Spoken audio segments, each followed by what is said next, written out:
Hello, I'm in a 2019 Mitsubishi Mirage, and today I'm going to show you how to connect your phone's Bluetooth to your vehicle interface. So first, just start the vehicle so it's all turned on and lit up. And then from here, we can do the phone.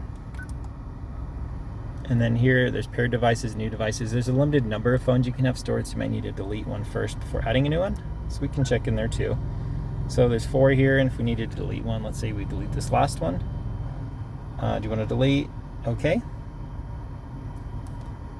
And then it'll take just a moment.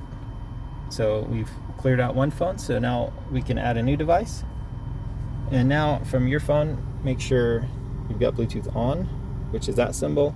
And often if you press and hold that, it may pull pairing menu. So from your pairing menu, we're gonna look for this vehicle to pop up.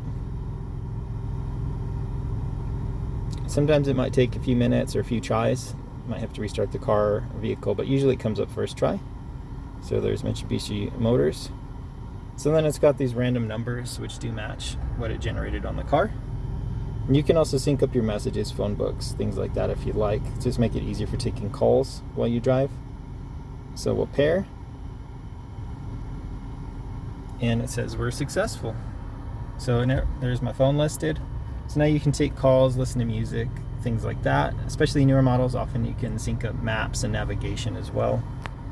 And if you're having an issue getting the music to play, just click through your media till you see a Bluetooth audio pop up.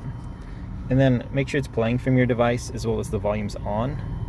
And the volume's on here as well. But I hope all this is helpful. Hope you have a wonderful day.